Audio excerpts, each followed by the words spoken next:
Okay, so it's been a while since I've done anything Star Wars related. I think the last thing I did was kind of examining why the Obi-Wan Kenobi show was really bad, and all the shit show that was going on with that, all the, craziness with that, and like the things I did like in that show.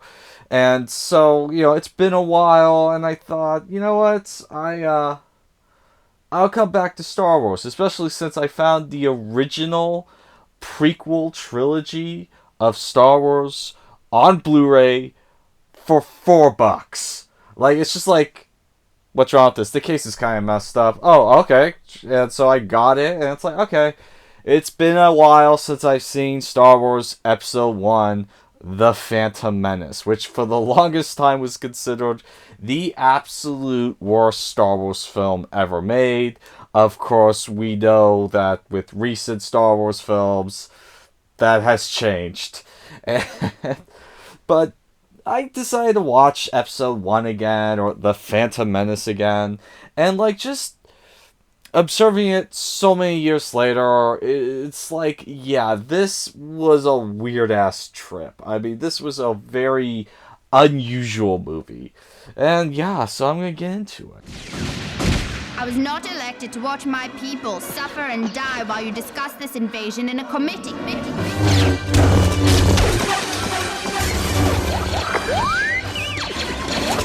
to your ships! They will never get me onto one of those dreadful starships. Always two there are, a master and an apprentice.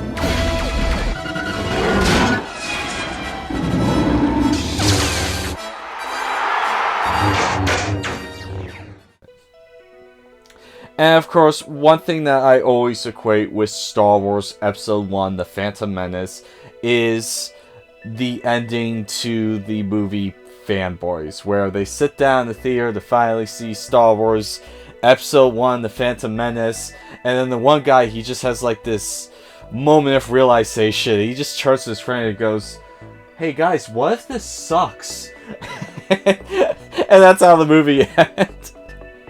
And so, something I will do periodically in a movie theater when I'm feeling like a complete asshole is, as the screen gets dark and the movie's about to begin, I'll just yell out, "Hey, what if this sucks?" Of course, I have to be in a very special mood to do that. But before I begin, I should let you know that spoilers are inbound. I am going to be talking about spoilery moments in this film. If you haven't seen this yet, I would say stop, watch Star Wars A New Hope and Empire Strikes Back, and then if you want to start with the prequel trilogies, you can. I have a friend, they started off with Episode 1 first, and knew of the big surprise in Episode 5, Empire Strikes Back. But it's like they didn't experience in that order, they experienced it chronologically. And so it's like, it'd be nice to try and get people to experience that surprise when it happens. But even though it's a 30-year-old surprise, and like everyone knows about it now.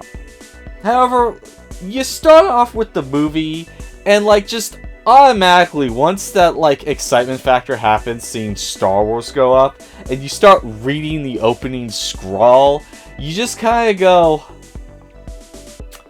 something's off here.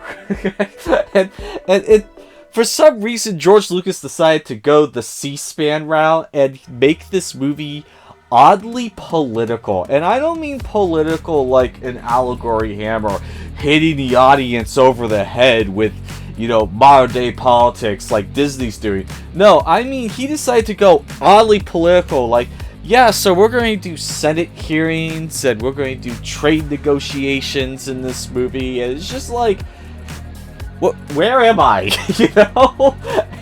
And so, like, this planet Naboo, it's under a blockade by a trade federation. They want to pay a tax for everything coming to the planet. They're saying no. And they decided to invade and force them to pay or sign a treaty so that basically they get to conquer Naboo and turn Naboo into, a third world planet. And of course, in this universe, there's a central capital planet called Coruscant, where the entire planet is a city, and that's where the Senate is. And like the Supreme Chancellor sends these 2 Jedi to negotiate with the Trade Federation. And of course, immediately when they land, or like 5 minutes after they land, they try killing them because it's like, wait, those are Jedi. It's like, what did you think the Senate was going to send? You thought they were going to send senators? No, they're going to send, Jedi. And plus, it's Star Wars. You want to get Jedi in whenever you can. And one thing I absolutely love with, like, the writing is the entire focal point of this movie, hindsight 2020 being everything, is the entire point of this whole movie premise, the Trade Federation acting up, was so that Palpatine could get a job promotion. Like, he's a senator and he wanted to be Supreme Chancellor. And so, yeah, it's basically like just this big, like, Game of Thrones, like, chess move he did so that he could become Supreme Chancellor and make one step closer to building an empire. That was the entire focal point of this movie. And, like, honestly, everything else is kind of unnecessary in the whole grand scheme of things. I mean, yeah, you do be introduced to Anakin Skywalker, and, like, this prequel trilogy is supposed to show, like, the rise and fall of Anakin Skywalker before, I don't know, okay, I don't know why I'm trying not to spoil a 35-year-old movie, before he becomes Darth Vader, alright?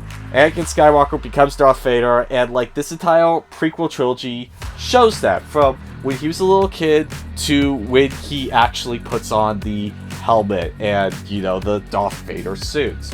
And, like, one thing I absolutely love, I didn't give this enough credit when I did see this as a kid and as a teenager and a young adult, is unlike the second and third one in this prequel trilogy, the first one used a lot of practical effects, and you know what?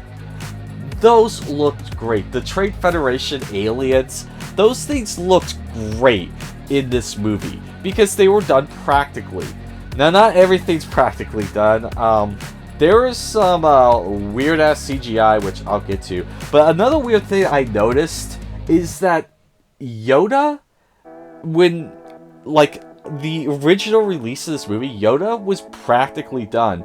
And in the Blu-ray version I have, Yoda is 100% CGI. And, like, this is from the trailer. I pulled this up, and as I was fast-forwarding to this end, like, title to use on my screen, I saw a scene with Yoda. It's like, wait a minute, something's off here. And, like, I'm watching, it's like, why is it that the movie I have has Yoda 100% 1999 CGI, but in the trailer, Yoda is practically done?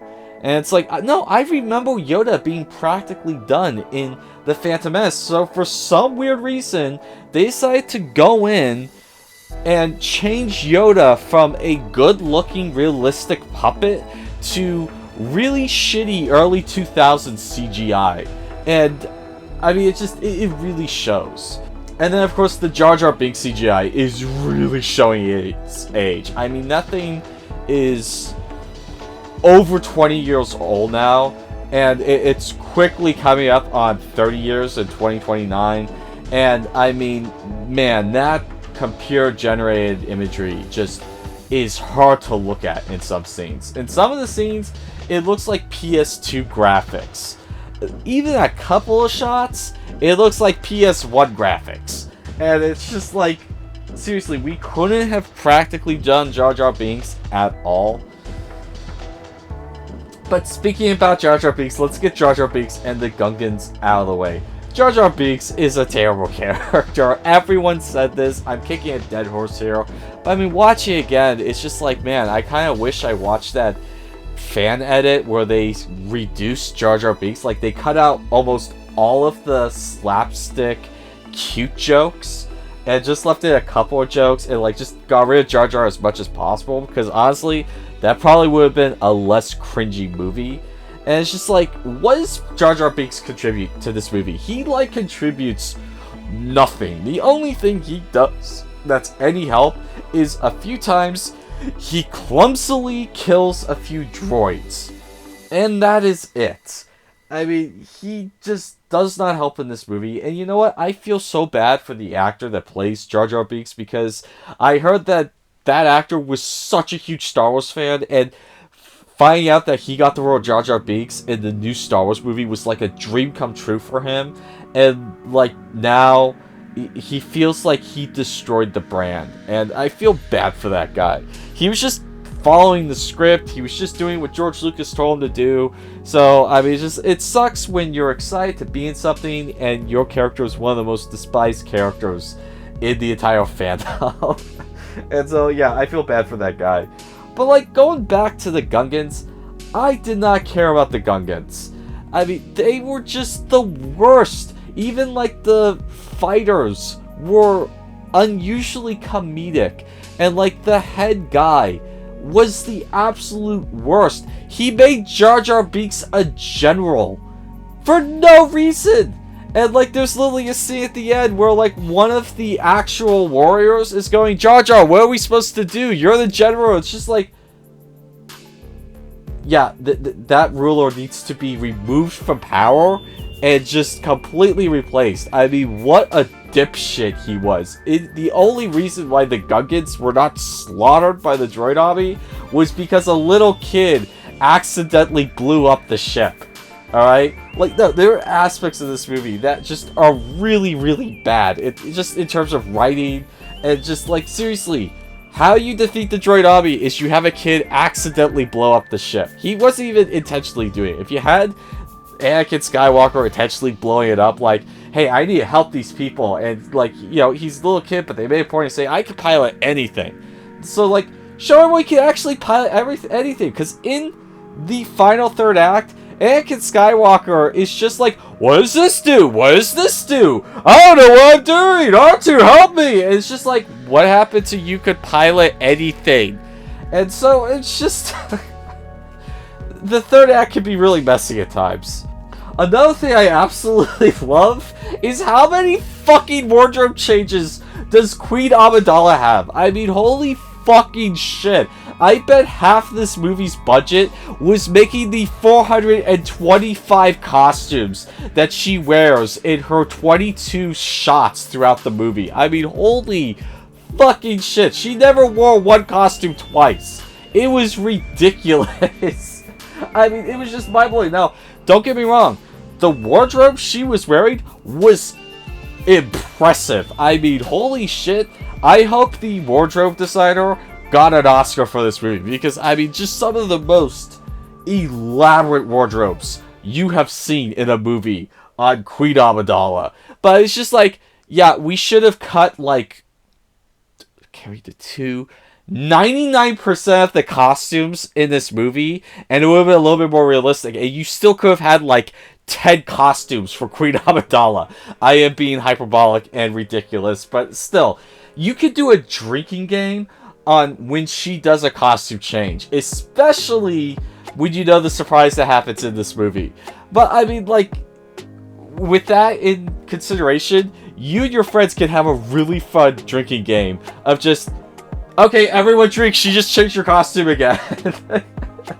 Now, another thing that really mindfucked me is, for the longest time, I had no idea why, but I got Keira Knightley and Natalie Portman mixed up constantly. I mean, for some reason, I didn't know why, but for the longest time, I thought Natalie Portman was in Pirates of the Caribbean, and I thought Keira Knightley was in Leon the Professional, and I thought that Queen Amidala was Keira Knightley, and then sometimes it's like Natalie. I got mixed up all the time. And literally, just last week, I shit you not, I found out that both Natalie Portman and Keira Knightley were in this fucking movie.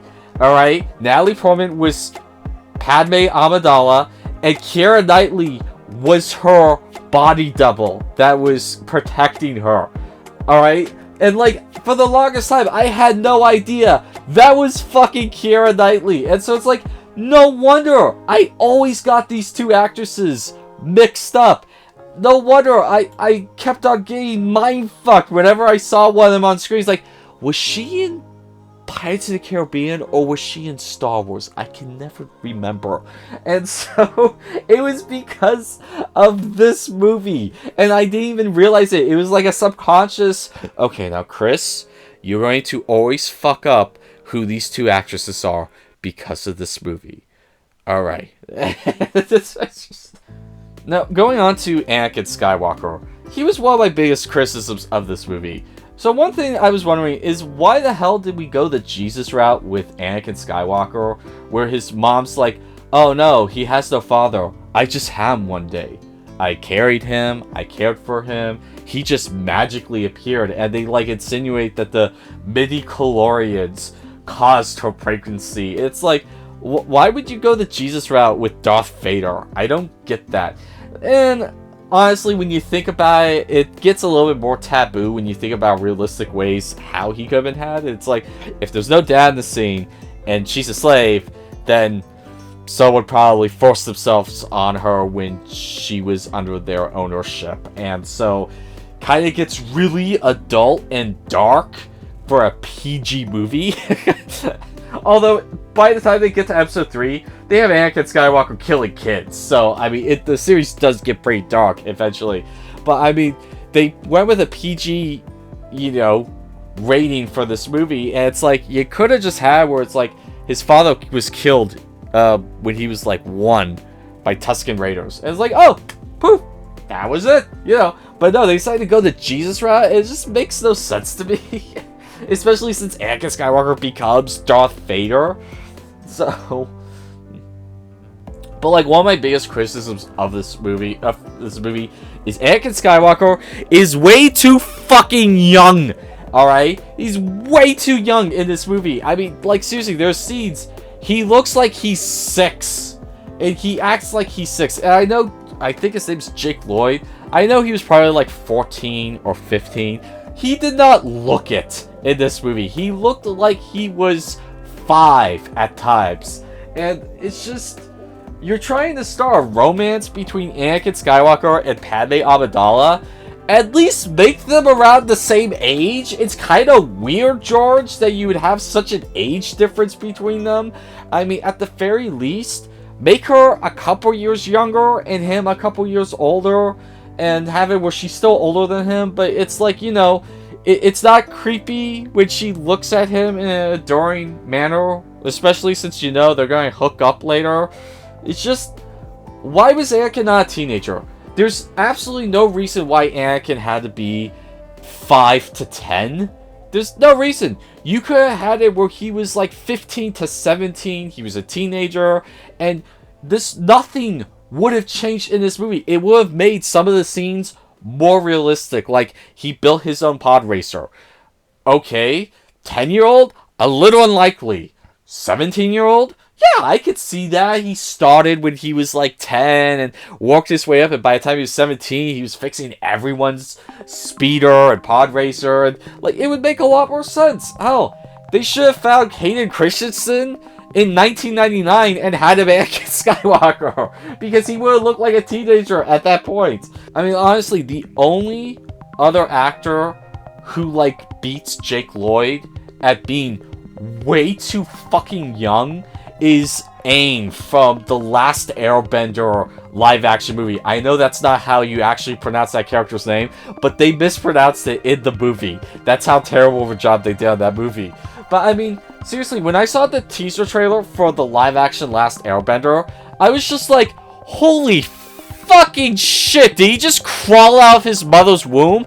I mean, like, that kid looked like he was 2 weeks old. And it's like, seriously, we couldn't find a slightly older kid to play the main character to the Last Airbender? I mean, holy shit. He beats Jake Lloyd at being way too young for the character.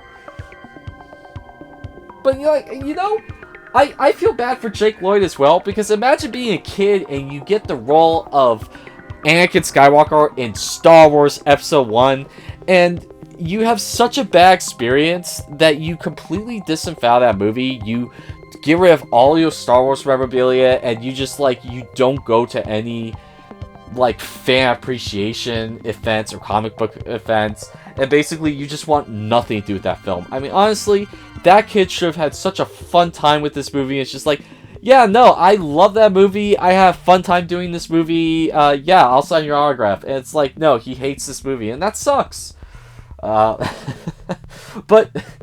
this leads to a moment in the movie when, like, his friend uses the term wizard, and I just start fucking dying, because it's like, I get that Robot Chicken reference now. What are you doing? You guys are busy. Put me down. I'll come back later. Put me down. Yeah. Father. That was pretty wizard, wasn't it, son? What? I'm bringing it back. I'm bringing it back. As Darth is about to die, it's like, I'm bringing it back, baby. And what the hell was George thinking about with the midi-chlorians? I don't get that. What's up with that? What's up with that? What's up with that? What's up with that? Ooh, yeah. I mean, seriously. What was up with that? It's like, oh no, the Force is a viral plague that affects all of us. I mean, it's a amoeba, it's a bacteria. It's like, no, the Force is supposed to be like this energy that's like throughout the cosmos that you can. It's supposed to be like dark matter, okay? It's supposed to be like a physics thing. It's like, no, it's actually a bacteria. It's like, that made no sense. It's like, again, with that fan edit that's on the internet, they get rid of the whole midi-chlorian thing. And it's just like, yeah, the Force is the Force. It's not a bacteria that infects us all. That makes no sense.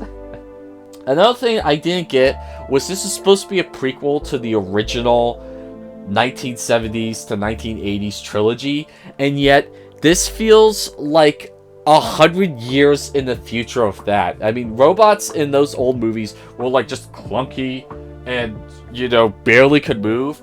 And this, you have droids that could like sip around and, you know, they walk like a human being. It's just like, this seems way too advanced, George, for being a prequel. It like just, over time, people kind of got used to it. But I mean, in 1999, as a kid, finding out this is a prequel is just like so jarring.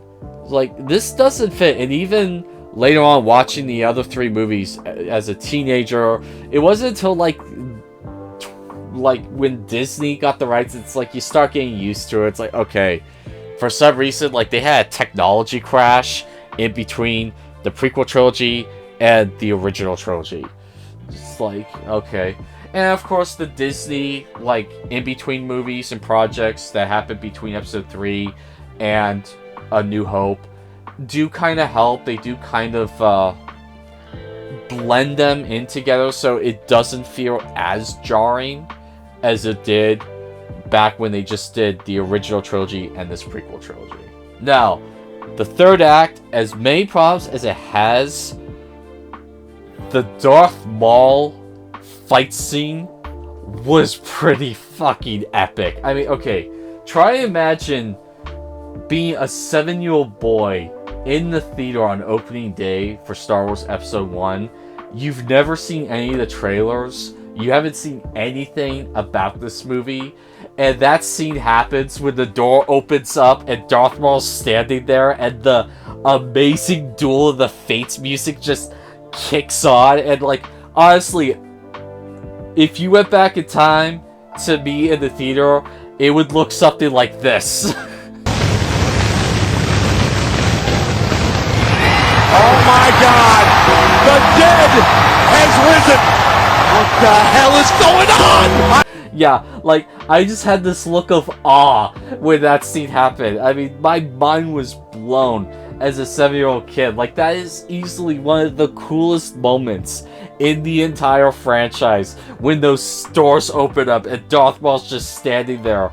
And look, I know that now it's a joke with the crazy lightsaber designs, and like people have done jokes where a person ignites a lightsaber and then like 25 blades come out of the handle as still standing there. But back in 1999, there was no such thing as anything but a single blade lightsaber. There was no curved blades, there was no curved handles. It was just a simple flashlight handle, blade. That's it. That's all you got for lightsabers. You're lucky if you got a couple of alternate colors. But that was it. And in 1999, when Darth Vader was standing there and he's just like pushes out that lightsaber blade and that one blade comes out and then that second blade comes out, everyone just fucking loses it. It's just like, wait, that is a thing? Like, holy shit! And now you see double-blade lightsabers all the time in Star Wars and games and media. But I mean, back in 1999, that was such a revolutionary thing. And people lost their minds over that fight scene. The fact that they had the balls to kill off Qui-Gon Jinn in that fight scene. I mean, the only downside to the third act is they should have had that entire fight scene, like, just one contained thing, and had the Gungan battle and the space battle separate. But they spliced it all in, and so it's like, oh. I mean, like, just, and watching it again, I had that same reaction. It's like, oh boy, the fight scenes, oh, the stupid space battle, and oh, the Gungan battle. It's like, okay, the palace raid's kind of cool. It's like, yes, the lightsaber fight. It's like, oh, it's off again. And it's like, so, like, honestly, if anyone does a fan edit again of this, try to get it so that the entire lightsaber Duel of the Fates battle is just one continuous scene. That'd be pretty awesome. So, yeah, watching this so many years later, I would have to say that this movie is mediocre. It's not as terrible as I remember it, although there are some really bad scenes, especially with Jar Jar Binks. But, I mean, honestly, for what it is, for the fact that they use practical effects, and, you know, there's some fun to be had with this movie. And, you know, this isn't the worst Star Wars film out there. But anyway, that's been my thoughts of Star Wars Episode 1, The Phantom Menace. My name's Christopher Connell with 11 Hour Views, and that will be all. I should really pull out my lightsaber for the next Star Wars project. Actual lightsaber, that's not a sex joke.